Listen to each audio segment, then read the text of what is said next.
too. What is up, people? We are back. A2TP podcast, episode 93. How you say 93? 93. 93. Episode 93. We are back. Your boy, International Walk. Your girl, Tosh, the co-hostess with the mostest. And we are back with another episode of A2TP podcast. Get in there. Hand action. We are back. Obviously, you guys know where you can catch us at. You can catch they us may not know, so on tell them. A2TPodcast.com. Y'all can catch us on Facebook, Instagram. Y'all can catch us on Twitter, Google Podcasts, Anchor, Breaker, Spotify, TikTok, and Twitter. Did you do it without looking? Yeah, a little bit. I looked at the first one. Okay. Yeah. I'm proud. Yeah. How are you? I am doing. Let's get it going. How you doing? I'm doing great. I am doing well. I am feeling joy. I am feeling gratitude. Mentally, I'm an 8. I feel good. I've been, talking to myself to keep myself in good spirits. Sometimes you just have to remind ourselves of things. Yeah. I read something that said it is okay. Nothing wrong with that. No, it's not. It said it is okay to care about somebody's problems and not try to fix them. Mm-hmm. And that's the position that I, keep reminding myself. And then today, Toya was watching something. I don't watch TV when I'm at home working. But she does sometimes. And there was somebody, I forget the person's name, was on the Tamron Hall show. And she sent me a quote that they said, your life, I'm sorry, I thought I knew it, but I couldn't remember at the moment, but I'm going to tell you real fast. It said, come on now. I'm sorry. It said, no, I'm ready. It How said, the fuck you take that much? The quality of your life is completely related to the quality of your thoughts. Oh, yeah. I mean, it wasn't nothing that I didn't know. I just wanted to say it correctly. But that just it's true. So with that being said, I'm an 8. I feel good. Been, making sure I keep good thoughts in my mind.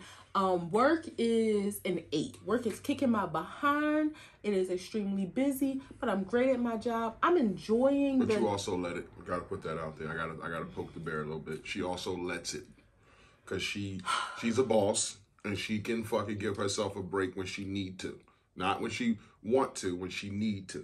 So. And I don't give myself a break. And she don't. Yeah, she don't. So when she say work is hard, it's because she's trying to get everything done in her one day, and she knows she not. Yeah. So you need to bring the reins in on that, and tighten up a little bit. Yeah, that's true. Pace yourself. You got a job. Yeah, financially, I'm a 10. Mm-hmm. No issues there. About to drop a bag for our anniversary. It's like, no, it was a joke. It was a joke. I don't think so. It was a joke. And then physically, what your body feel like?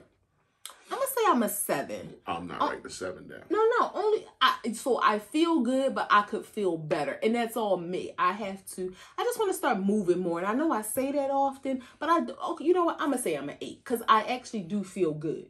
It's just mentally, I want to do more. I want to feel better. So nothing hurts. Nothing is uncomfortable. No complications. Nothing like that. Like, I do feel good, but I want to feel, I want to do better. Okay. That's it. I'm going to put you for a 7+. Yeah. I'm like a 7. Give me a 7.5. 7.5. I'm good with a 7.5. All right. How are you? I am. No. How are you? I'm good. I thought you was about to poke me in the fucking eye. I'm good. Mentally, I'm in a good space. Had a good therapy session, which is always just brightens my day up. Mm-hmm. Not that anything be wrong with me, but I'll be wanting to talk every week, and I go every 2 weeks. And, I know that can get expensive, but I just want to interject for a moment. Like you said, not that anything is wrong. Yeah. And it's good to, when you decide, or if you're in the therapeutic process, therapy is good at times of war and peace. Yeah. So whether something is wrong in your life or whether everything is all good, it's still good, because that's when you really, when times of war, you kind of deplete your resources because you're constantly using them. Yeah. At times of peace, that's when you you get your stockpile up. Mm-hmm. So I'm happy that, nothing is wrong. And you need to be asked in times of peace how you feel about that. Mm-hmm. How do you feel that you're at peace right now? How does that make you feel emotionally? Are you cool with that? Can you sit still with that? So all that's a part of the process. Yeah. So mentally, I would give myself an 8. That's great. How's work? Work is awesome. Couldn't be better. It's going well. Upstairs, downstairs, doing my thing. The fellas are doing their thing. Finances, I would say, is a 9. Obviously, spent a couple $dollars on our anniversary that's coming up. Y'all believe that? It'll be fucking 2 years since we've been married. Do you know?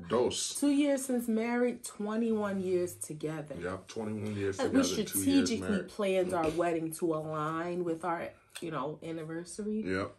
So yeah, that's good. That's always a good thing to make it to another one of them, because you can look at each one of them dates as a trip around the sun, just like your birthday. It's another year. And we're gonna do like DJ Khaled, another one. Yep. God did. Physically, I feel like an 8. I mean, I could feel like a 9, but I ain't no athlete. But I feel like an 8. So I feel good. I feel great. Nothing hurts. Feeling a little randy. Damn. We can cut this short. Peace. Thank you. If you ever was, you ever was. If you don't, you should. So yeah.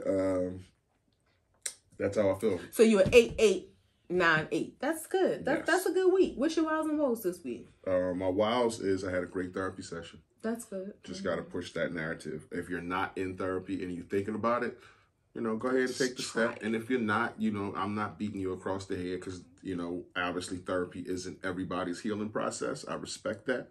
But if you don't, like the church say, if you don't have a healing process home, the doors of the healing process is open. And the doors of the therapist is open.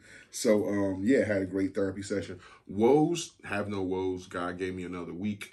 Woke up every day. I'm here for another 7 days, and I'm grateful. And thank you, God. That's good. What's your wows and woes? My wow is, I'll say the weekend. I had an amazing weekend with my favorite, I was going to say my favorite husband, with my husband, my favorite person, my best friend, my only husband. How the fuck am I supposed to feel about that? Is that a Freudian slip? Well, I think if I have another husband. Well, I wouldn't. I'm going at work all day. And I'm working all day. I don't know that. I know when you call me and you're in front of the computer. When you hang up, you could be somewhere else. I see him like on Tuesdays and Thursdays. You could see him every day. I don't work around the corner no more. Please. So I had an amazing weekend. I spent the entire day with my husband, which isn't unusual, but we had an active day and just really enjoyed quality time. Quality time is his primary love language. I'm just going to digress for a moment. People talk about love languages and say, oh, I need all of them. And of course, everybody needs all of them, but people have primary love languages. And I think through life, through periods of life, it can change weekly, monthly, yearly, whatever. Your priorities kind of change, or the things that you enjoy most. So quality care has always been his. And lately it's been my primary love language too. I love just being on his hip. I love it. And then Sunday I continued family time spent with the youngest 4 of the Fab 5, and just took them out for a Sunday fun day. So just that weekend of love just felt good. So that's my wow. I know you look forward to stuff like that and spending time with the kids, and you said you was going to do something with them once a month, and that's cool. That, I know you get a lot out of it. Like, I don't really dig kids like that. But love them. I love them. I just don't like little kids like that. And y'all can hate me if you want to. I don't give a shit.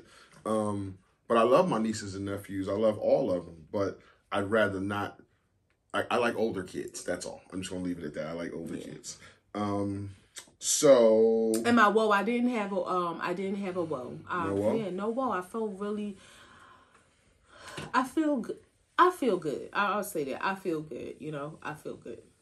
Okay, so boom, topic of discussion, which I owe all this to you because you had a great topic, is do you believe in manifestation? Do you think your thoughts directly affect your life? And we touched on this in the beginning, how you were saying you was trying to keep happy thoughts. So some examples of manifestation in some affirmations I used to say to myself, because I wouldn't let people know my affirmations, but I'm going to give you some old ones because I got new ones now. But some of the ones I used to say is, I am worthy of love and happiness. I am happy, healthy, and prosperous. I am surrounded by beauty. I am grateful for all that I have. So those are like affirmations that you can say to yourself and bring to yourself and kind of create that energy. I believe life is about energy. And if you wake up with a positive attitude and positive energy, I think those things will come back to you. Not like a karma, but just what you put out, the universe will look out for you in that way. That's what I believe. You don't have to believe that, but that's what I believe. So those are some examples of manifestation. But do you think, so two-part question, do you believe in manifestation? And if you do you think your thoughts directly affect your life? So I'll say that yes and yes. I previously used to kind of have some aversion. You know, in this social media era, there are some catchphrases, some words that like people start throwing out there, and then they're overly used. Toxic was one, manifestation was another, energy. And it doesn't mean that they don't have their rightful place, but sometimes I think people use them in excess to each their own. Not telling anybody what to do, but sometimes it's just like it's so much it's overly used. To me, it started feeling like people were steady on this manifestation and the universe will do this. And it's like, ho, people, God did. Like, seriously, you know, I know he always says that, but we can't lose God in this equation, because no matter how much we manifest and think, it ain't nothing we can do by ourselves. It is nothing that is possible that we can do without God being part of the equation. So I think I used to... But before you continue your point, my pushback would be, if for the sake of this conversation, if we just take God out to the side, and we don't want to do that with God, but we just talking about manifestation, you don't think as a human, just waking up and being positive, being kind to people, that alone, regardless of if God is in the picture or not, that alone, if there was no God, that alone, you doing that you're kind of doing the right thing, and you might get some joy brought to you because you're giving off good energy. Right. So in that sense, yes, you it's kind of like you are what you eat. Mm-hmm. in a matter of way, or you know, you get what you give. That karmic energy, like if you are bright and you're pleasant, sometimes, and I'm sure we all experience this, you go in a store and the cashier got a nasty attitude. Like, you walk in, you could hear her have a nasty attitude. And if you are happy, you're joyful, and you're like, good morning, how are you? You kind of realize, maybe not immediately, but by the end of that interaction, in a lot of cases, of course, I'm not saying all, but in a lot of cases, you may kind of notice a shift, because they kind of realize, like, you rub off on them, and then they start to reciprocate what you give. It's an energy thing. Like, they're matching your energy. Right. Now, if you match their energy and you allow them being nasty or curt to kind of change you, then that's your fault. Now, but you got to think, that energy for them was now reciprocated, because you gave them back what they give, instead of you allowing your positive energy to supersede that. Right. So I do feel like there are manifestation does work in terms of our mood, how we interact with people, just how we feel. But where I had the aversion to people constantly using manifestation is, you know, I manifested this life for myself. I got this great job and this great husband and this brand new car and this house because I manifested this. Your manifestations and thinking positive all the time may have helped you to stay on track, stay focused, to work towards those things. But God was part of that equation. Mm-hmm. So that's how I agree with you. So I think that's why I used to push back on the just manifestation, because I think it was, people were just, they were leaving God out the equation. Yeah, and I get you're going to come to God's aid every time. And I always would too. So I'm saying God is always a part of the equation. God did. and he's done shit in my life that I know he did. But you can't help but to think that, okay, for the sake of the conversation, if we were just down here and it wasn't no higher power, you still would have to be, I still think that you would have to be a good person and give off good energy to get that back. Because if you went around matching people's energy, you would be all over the place. Right. And if you just match negative energy, and I just think, like, if you get up every day and you constantly think about what I don't have, and, you know, times is hard, and I wish I had this and I wish I had that, your bubble is going to be created in your head of a bunch of shit that you don't have. And right. That's the energy you're going to have towards yourself. You're going to just think and be complacent in that space. So to get out of that space, you want to do positive. You want to have positive thoughts. It makes you go in a different direction where you might try something that you normally wouldn't try because you're thinking positive. And if you was in your negative space, it would be like, fuck that shit. But positive thinking makes you do all kinds of positive things. Like a positive thought can make you try a different food, make you wear different clothes. Like just positive energy puts out a frequency, I think, in the universe where you attract. You attract it. So people want to be around you if you're happy. Now, don't get me wrong. There's some people that are saturated with happiness where it's like you got to take them in doses. But for the most part, a lot of people are attracted to that. I mean, who is attracted to negativity? And I'm sorry, and that's not to say that there's things that's going on in your life, there's things that are just wrong, that you're hurting. It's not to say put on a facade of happiness. You know, there are some moments where happy just ain't gonna be able to seep through. Like no matter how much you try, but it's the effort that you have to put in to change your way of thinking, because if not, you will. And this is like no pun intended, or me not trying to really interject Kanye, but you will find yourself in a sunken place. Right. Like that is real. You will find yourself in a sunken place because those negative thoughts, now you'll continue to build on that in the same way you could do in the opposite direction to build on positive thoughts. Why do you think it's the two things that you can control every day as you walk out the house? And it's the only two things you can control is attitude and effort. Like, as you get up and we go outside to our jobs or wherever the fuck we're going, taking the kids to school, it's a choice to wake up and stay pissed off, or I'm tired, or I don't want to take these kids to school, or I don't want to go to work. Like, that shit, if you got positive energy and just wake up, you know, with a light about your day, you never know what could happen. Now, let me ask you this, right? Because you always used to tease me, not so much attitude and effort, you can control that every day. Not so much tease me, but you used to always you would ask me why I was so, like, I would describe myself as an optimistic realist, and I can't help it. Like, you know how I am when things are going, like, things may be iffy, we don't know whether it's going to work out.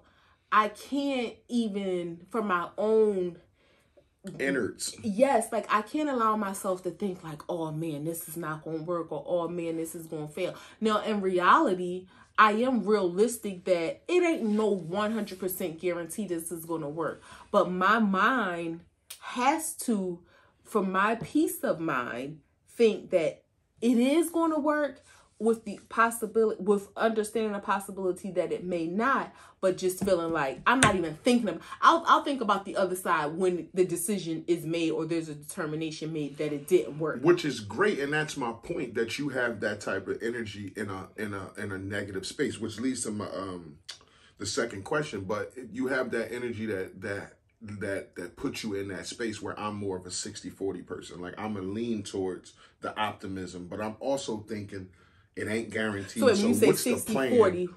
I'm 60 towards the optimism of, okay, it's going to work out, but I'm 40% like, if it doesn't work out, what's my plan? And I think I gotta, you're like 90-10. I gotta give that much, because if it doesn't work out, I need to be able to and have a plan and not just be like, oh shit, I spent 100% thinking it was going to work out. It didn't. Now I don't know what the fuck to do. So I kind of break it up that way.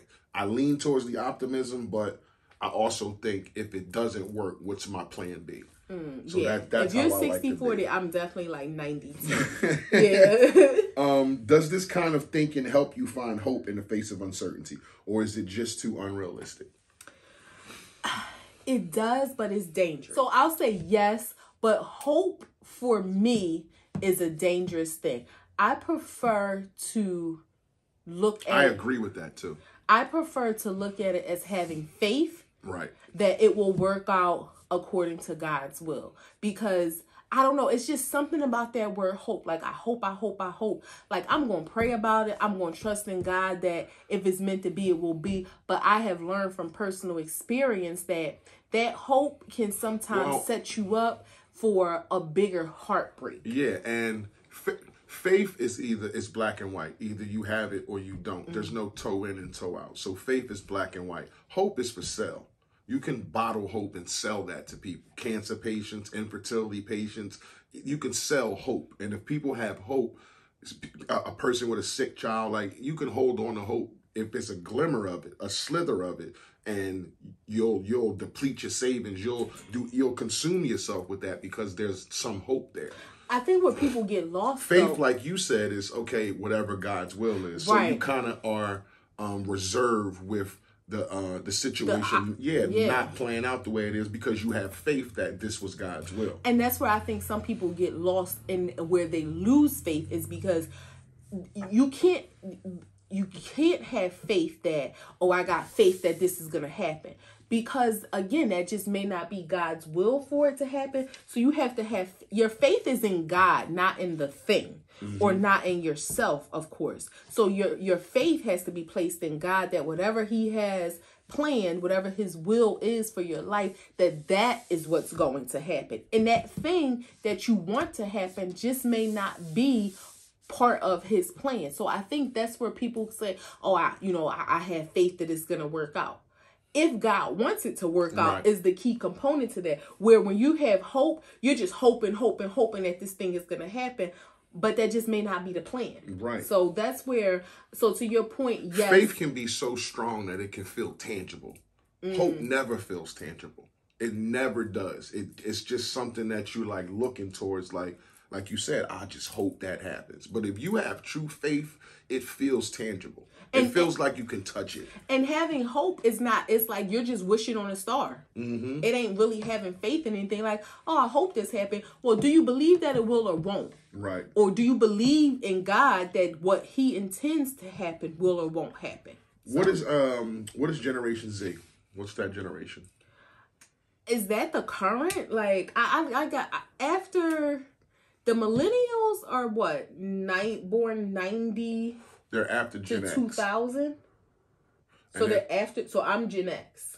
Yes. I was born 80 to 90. No, you're a millennial, babe, according to your age. Erica's Gen X. I mean, Erica, is Gen X. So how am I? I'm a millennial. I was born before Erica. So no, Erica's a millennial. I'm sorry, you're Gen. Yeah, you're okay. right. You're right. So millennials weren't born 80 to 90. I'm sorry, Gen X. What's the years? I don't know the years. I was just asking. I do know the years, but I was asking you, do you know what Gen Z is? I thought that was... the current generation? No, I think they were born like 2000 to 2010. Okay, well, that's the generation who believes in manifestation more than any generation. They do more things that have to do with manifestation than any generation. So that's where that boom took off in Generation Z. The pushback I would have is not towards people including God and feeling like they have hope instead of faith. The pushback I have is that manifestation sits alongside a plethora of belief systems like astrology, tarot and paganism. Did you know that? I didn't, but I'm not surprised to hear it. But that, again... So that would be the pushback that I have, that some people, and I'm sure it's Christians, who think that manifestation would be like worshiping the devil or praying to some God that isn't Jesus. Well, not only that, it's because, again, when people, I manifested this, they're thinking that, I'm just going to keep thinking and thinking and thinking, or, vision boards. And I'm not down on anybody that does vision boards, because I think what vision boards do is give you something to focus on, to direct your energy towards, to work harder towards. It doesn't mean because you have a vision board, now that thing is going to come true. No. Like, you have to put in the hard work. So I think that's where, again, people kind of leave God out of the equation, or they think that they manifested this just by thinking about it every day, or just by, saying, I'm going to buy a new house. I'm going to buy a new house. I'm going to buy a new house, without realizing, okay, your thoughts led to your attitude, led to your effort that you put into being able to buy the house. Your words or your thoughts, just thinking that every day, you can't sit on the sofa and think that every day and not do anything, and it happens. So that goes to my next question. You always like running up on my question. Do you think manifestation discourages people from hard work necessary to accomplish most goals?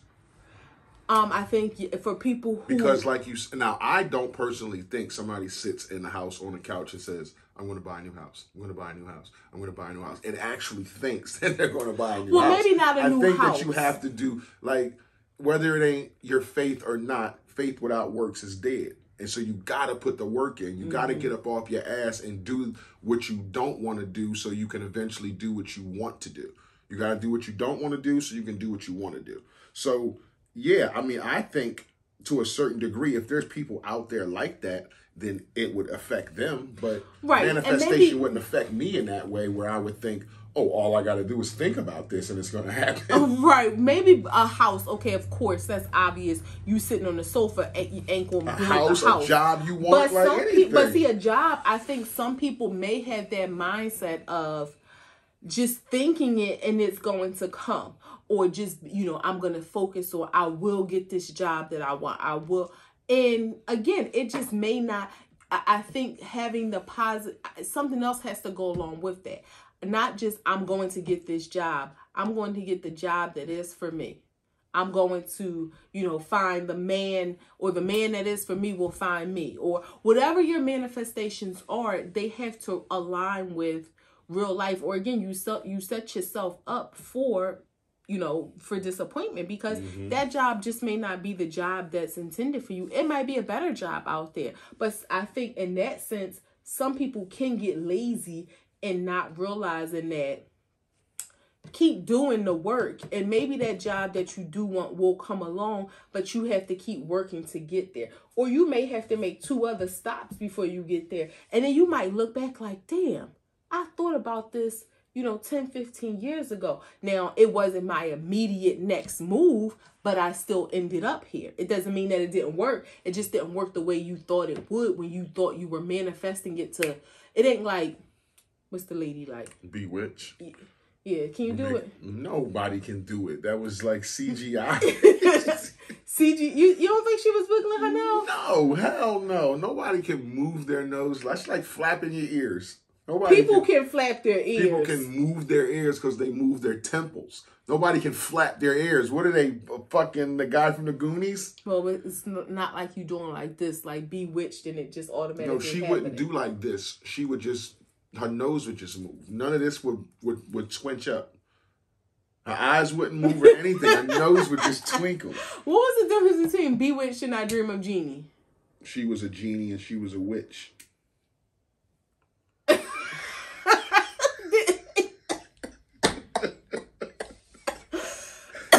What the fuck?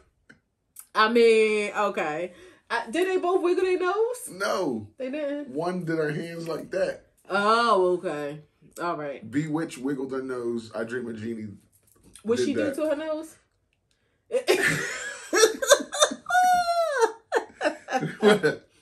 Yeah, she... Okay. You ain't doing no better than me. Okay, I don't know. Have you ever manifested a situation in your life in your favor? Think hard now. Think hard. Man, I would say... Okay, again.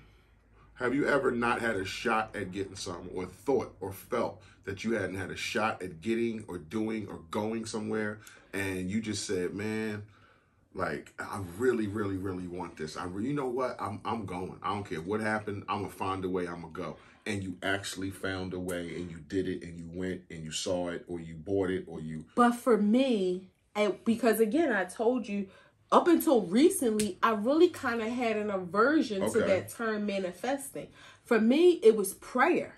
So there have been situations where, like, and I'm talking about to the point where it was like, haha, like, God, you showed right up. Like, I know that was you because I prayed this specific thing and it happened the way I asked. Now, not to say God did what I wanted him to, but it happened.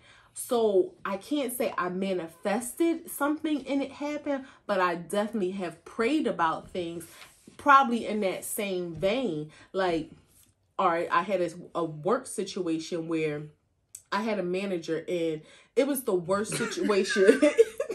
It was the worst situation that I was in. Like, yo, this lady tried to torture me. Like, we had meetings. Like, I was over it. Like, I was completely over it. But let me tell you y'all don't know how much I heard about this supervisor, this lady. But let me tell you what changed it.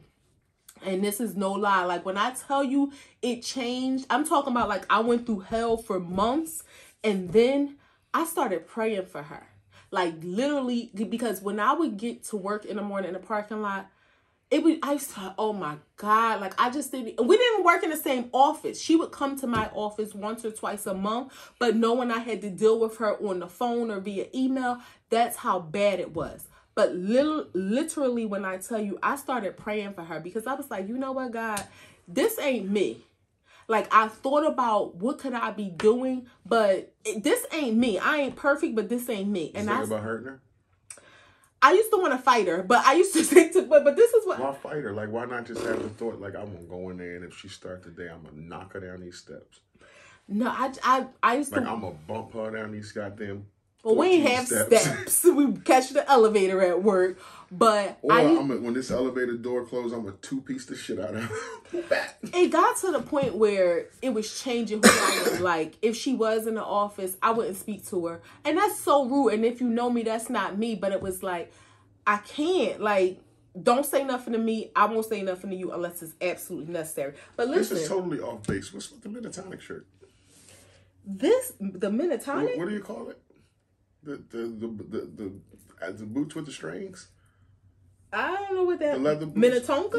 Minnetonka. Well, no, this is very fall-like. It's seasonal, I thought. We just had Indigenous Peoples Day, so I thought this would okay.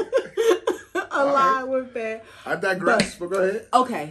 It got to the point where I started praying for her. I mean, seriously, I was sitting in the car like, God, please bless her. I'm blessed, and I'm going to try my best to have a great day. I don't know if she being beat at home. I don't know if she got a sick kid. I don't know if she don't have nobody. Well, I knew she had kids and a husband, but like, I don't know what is her situation at home and why she is this way. But I literally started praying for this lady. And let me tell you the chain of events that happened. My previous manager, who had a new job, and that's why this lady was my manager. My previous manager called me one day, and she was getting another promotion, so her new position was being vacated, and she was like, "Do you want this job? Like, apply." And this happened like probably within 2 weeks of when I started praying for her, and this was after months of like going through hell. So wrap it up on Pete. I will say. You call the supervisor. I will say prayer works. For me, I didn't really do the manifestation thing. Prayer was my thing. I think the manifestation thing, I think the manifestation thing starts with a thought. And I thought about my court situation. At first, it was just a thought. And I just thought to myself, man, I hope someday that this resolves itself. And through getting closer to God, then it became something that I prayed to God about and prayed to God about. So I do think, and not taking any credit from God, because again, God did. Let me say that first and foremost, but I think it starts with the thought first. And then you think to yourself, damn, I'm going to pray to God about this. I'm going to take this to God because I don't know what to do with this. So that's what I think it was for me. So to manifest something and it started with a thought. Yes, I have. And what I did with that thought was took it to God, prayed about it, that's what he asked me to do about it, about the situation. Sit with it and pray with it. Whether it took a day, a week, 23 years, I did, and it worked itself out. Yeah.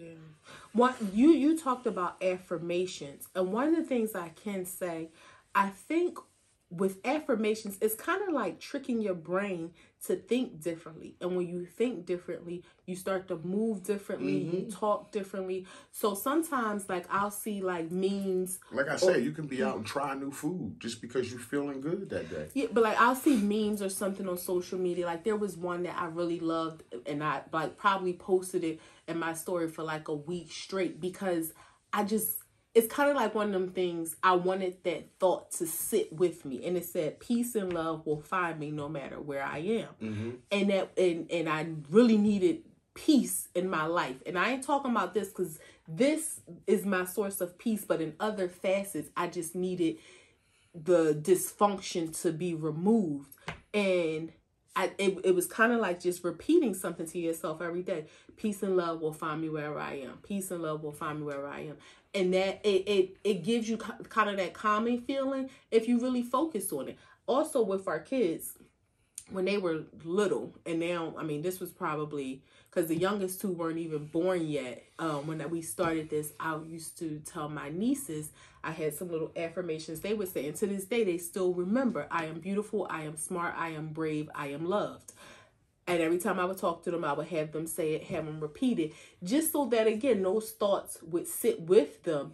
And, you know, hopefully as when they get older, they'll encounter something in life where they may question their beauty, they may question their intelligence, question who cares about them, who loves them, question how brave they are. And those thoughts will have kind of permeated through their souls, and they'll remember that. They will remember that, because they'll wonder, what do I do when I have these feelings in this situation where I don't feel like I'm beautiful?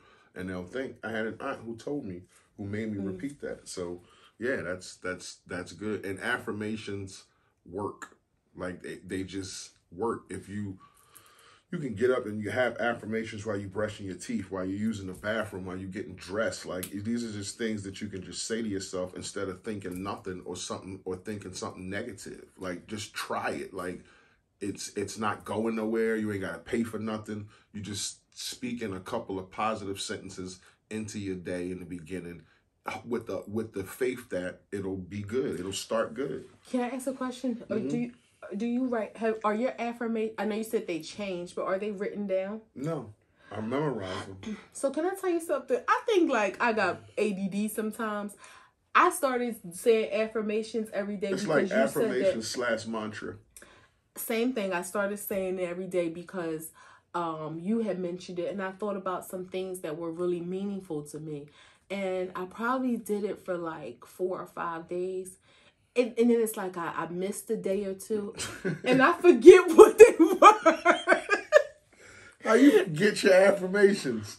I mean, I don't know. Like you gotta do it for 30 days. So and now, become a habit. You didn't memorize it in 4 days, 5 days. I did. I was saying them, but I think I skipped like 2 days, and then I forgot them. So I'm gonna think about it again, and I'm gonna put them in my notes, so that I'll have them. That's crazy, because if you learned a song and didn't hear it for a year, you know it when it comes back on. I know, but yeah. But fucking 2 days, you forgot your affirmation. I forgot it. But again, it was something new for me. I hadn't really tried that before, but I mean, and it felt good. I just forgot them. And you can, affirmations, or you can, when you find yourself in that space where where your brain is trying to go negative and you want this and you want to be paid more. I sometimes I drive home in silence and think about what I do have. Like, when I start to think about what I don't have or what I want, I think about what I do have. And I get to get up, I get to go to work at a job that I love. I make great money. So I'm good there. I come home to a person who tells me they love me every day, make me feel like I matter. I eat, I'm warm. Like, that's peace for me. Everybody's healthy. That's, that I care about. That's peace for me. And it's not about, damn, I didn't get $1 million today. Or, I come home to the house that I come home to. The little things that mean something to me, that's what I think about. So you don't have to dwell in that space of all the negative thoughts about, I don't have this, or I wish I had that, or seeing somebody with something. Like, again, think positive, It'll make you move positive. It'll make you do shit that you probably wouldn't do if you was thinking negative. And that might get you in the door that you're trying to get in, to change your life, to change your situation, so you don't have to bitch about what you don't have. Yeah. What have you learned?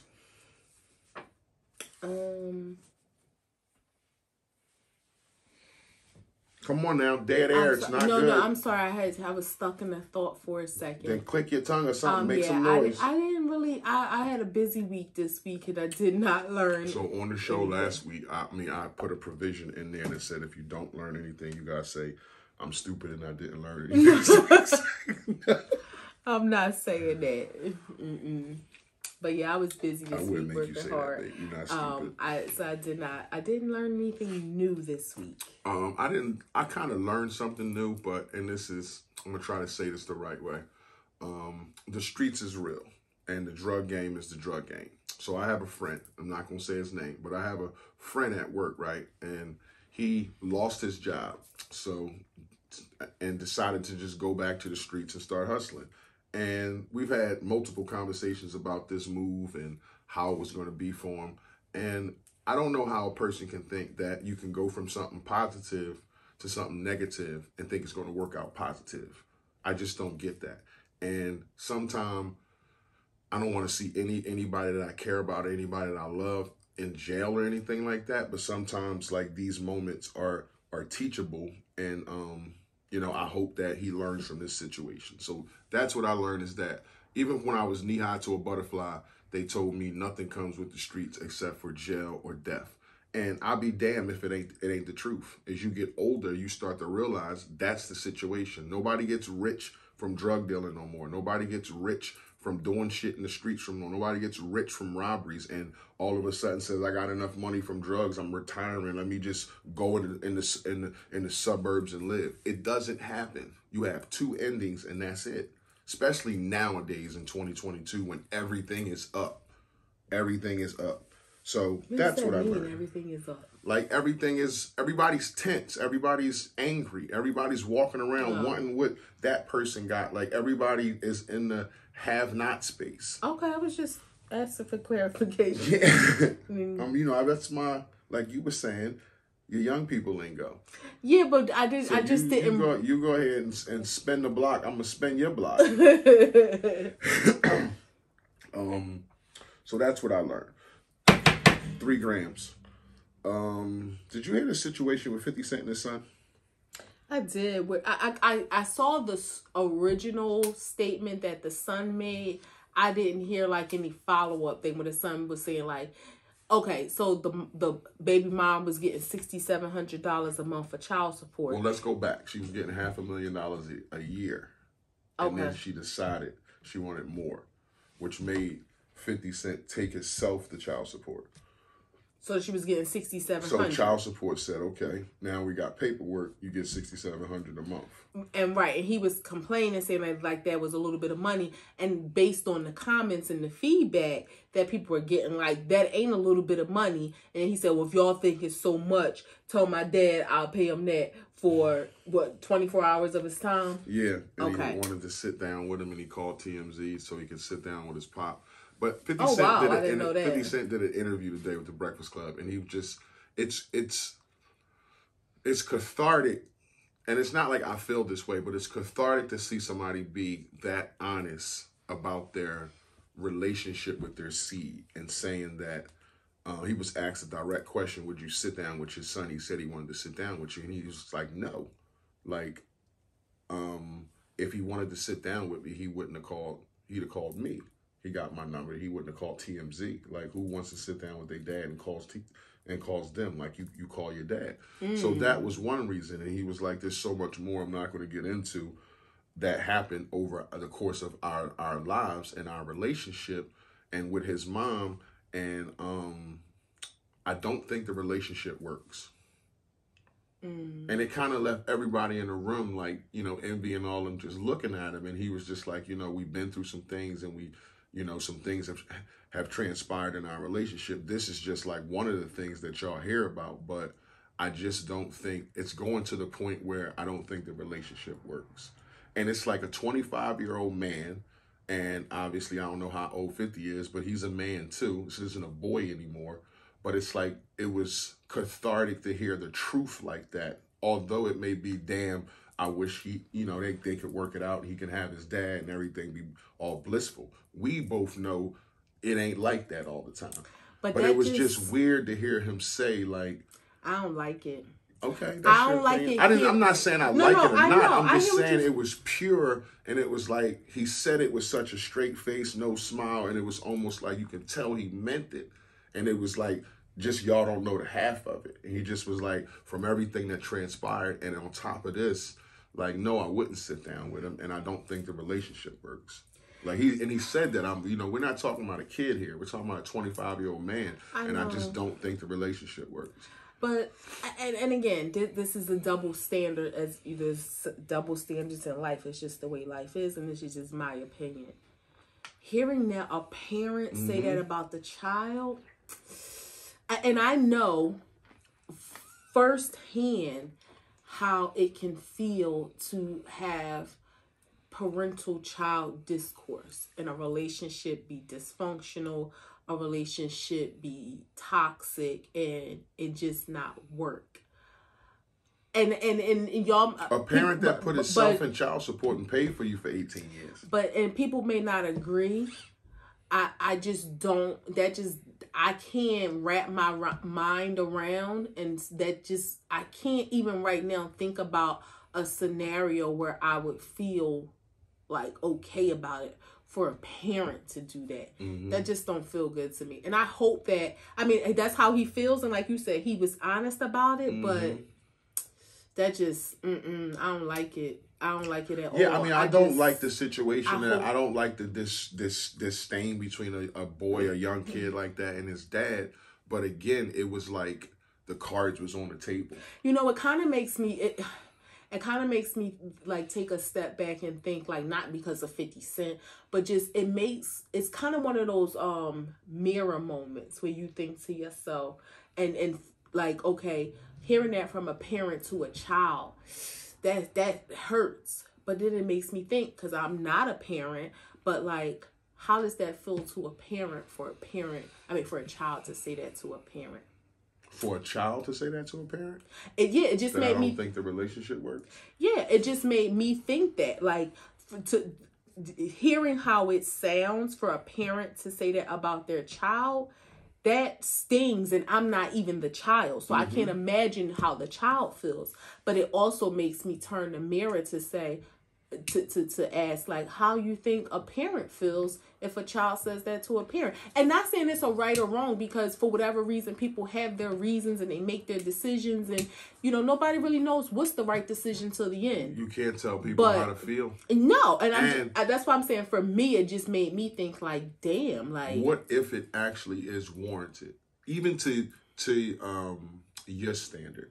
Like, what if it's warranted and it's like, the relationship just doesn't work? Like, I'm not saying I wish any harm on that person. I'm not, and I know who that person is to me, and I know that person's responsible for me, but the relationship doesn't work. I guess we all know families that may have fought their entire lives, but still was around each other. I know, but it's like, are you doing that just because? Say that to a child. Like, when I hear parents talk about their children, like parents who have lost children, and how literally they feel like it takes a piece of them. Now, we know there are unfortunately millions of parents that walk away from their children and don't know them.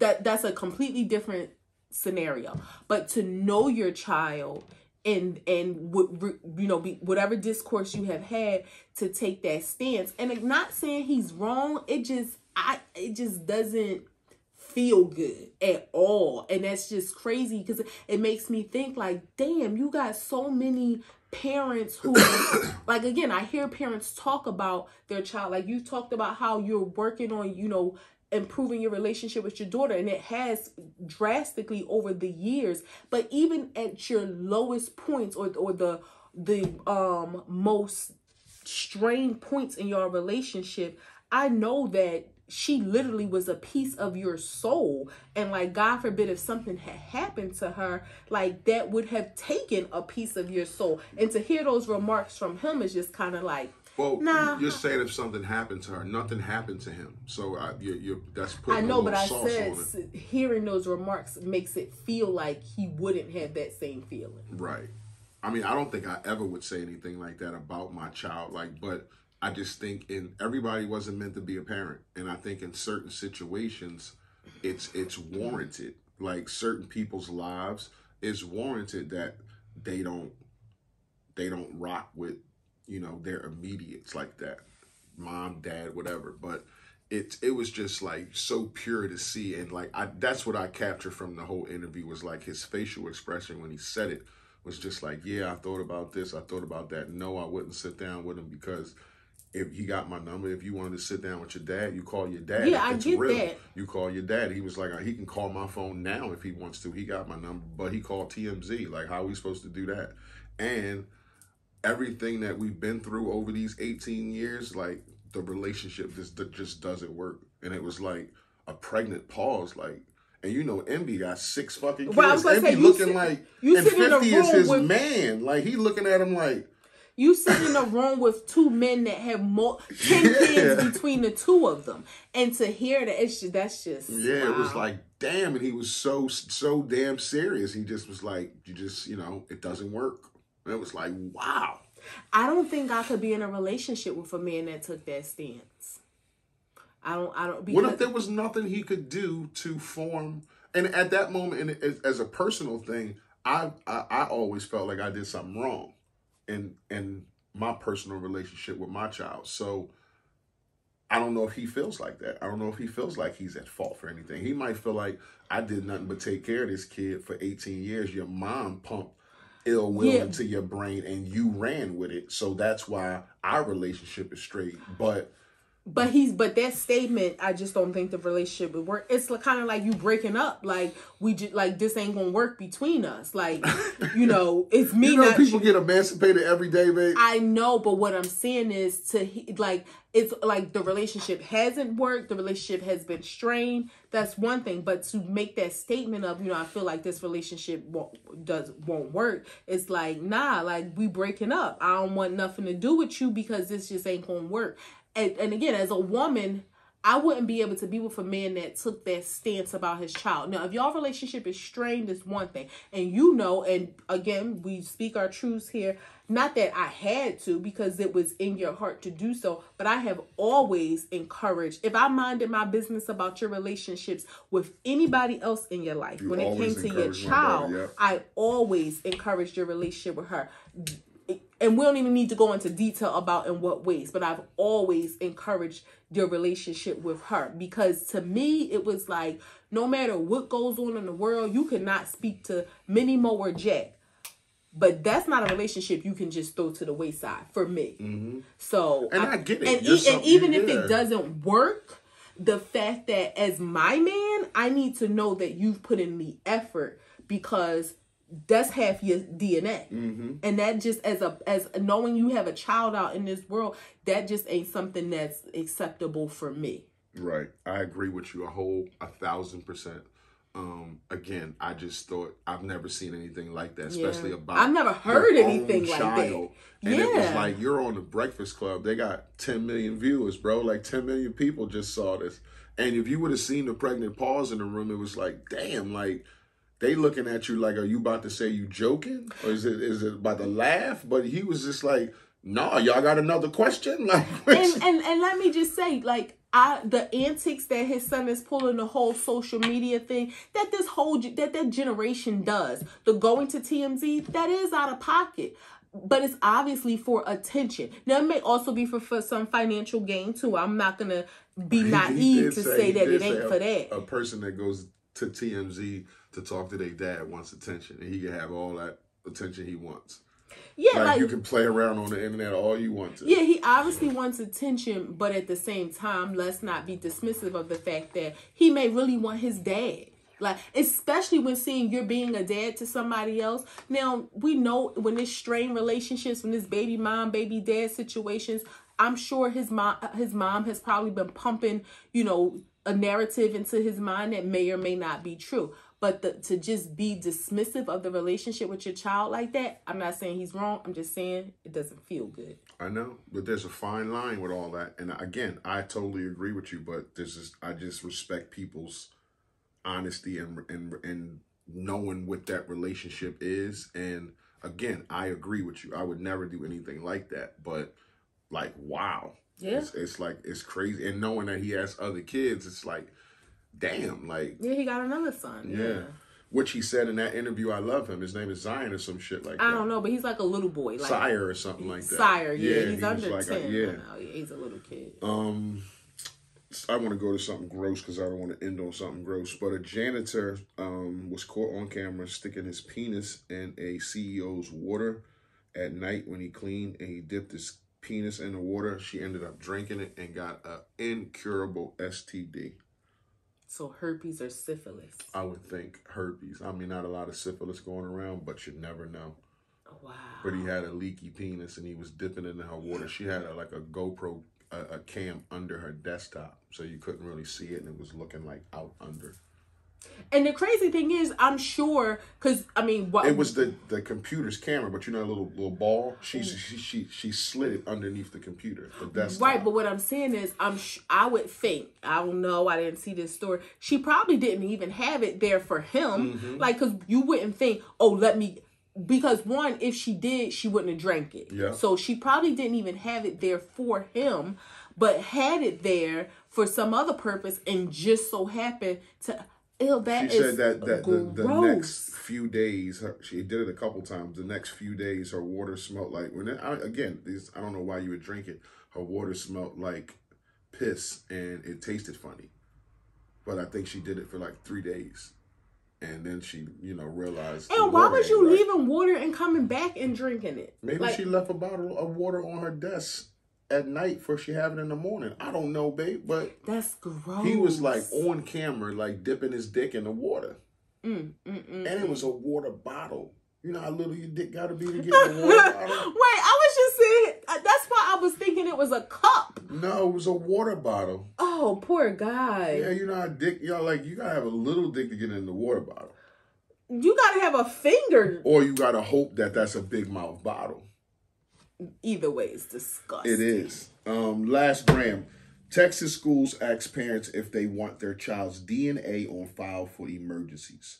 So fuck the gun control and doing something about the guns. Let's just take your kid's DNA, put it on file along with a saliva sample and blood, just in case they die in a school shooting, so we can identify their body.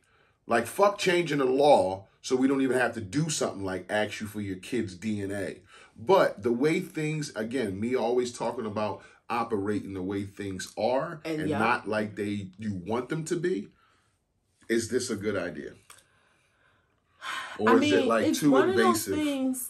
It's one of those things where you think to yourself, that you can impose as many gun laws as you want. There's laws in place and people break them. So two things can be true. We can try to implement change so that hopefully catastrophes or atrocities like what happened in Uvalde, Texas won't happen again. We can't guarantee that it won't. So at the same time, unfortunately, if something happens to your child, we would like to be able to identify them for you. So two things can be true at the same time. It's horrible to even, it's kind of like one of them things of like, do you want to write, like writing your child's obituary just because they're sick? Like, it's like, oh my God, I don't want to think about having to do that for my kid. Like, but because you're not supposed to. Right. But you would think think about, not that they were checking people's DNA. I mean, this is kind of off base, but think about 9/11. Like, if all companies had, like when you got employed, you had to give a sample of your DNA so that if there's a catastrophe, we can identify your body. Now, of course, at this point, you got bodies who were never found. People know that, their family members and loved ones are deceased. But at that moment, there was so much hope, like we talked about, of finding somebody, and if they were able to identify their DNA, that could have, helped heal a lot of hearts sooner. So never forget you said 9/11 and the people who passed, condolences to those families. But the cancer company, 119 people, the entire company, from the secretary. Cantor, was it? Yeah, the Fitzgerald. Cantor. Cantor Fish. Oh, I Yeah. thought you said the cancer company. No, Cantor. the Cantor. Oh, okay, the yeah. Cantor company. From the receptionist to the CEO, entire dead. Company. Yeah. Like 119 people, the entire couple floors wiped out. So that's just crazy. Yeah. That's but I mean, crazy. so with that, is it a good idea? It's not the worst idea in the world. It's just one of them things like. And I don't know what people expect when it's like, okay, Tuesday they passed the gun law. Do you think Wednesday shit just never gonna happen again? Or it's like people, oh, you heard they passed the law yesterday. We can't shoot schools up no more. I was gonna say, but let's think. Did they need to pass a law to say you can't shoot up schools? Right. Did they need to pass a law saying you can't shoot up movie theaters? Well, they need to pass a law saying you can't lynch people. And they haven't done that yet. But do they really need to? Like, what? Yeah, because they still lynch people. Well, so they need to pass some type of law saying this is bad to hang people from trees. Lynching is a crime. They're trying to pass a law to have it labeled as a hate crime. But does it matter? It's murder. Yeah. Like, I don't even care if this person is not charged with a hate crime. Have them charged of murder if they lynch someone. Yeah, you're right.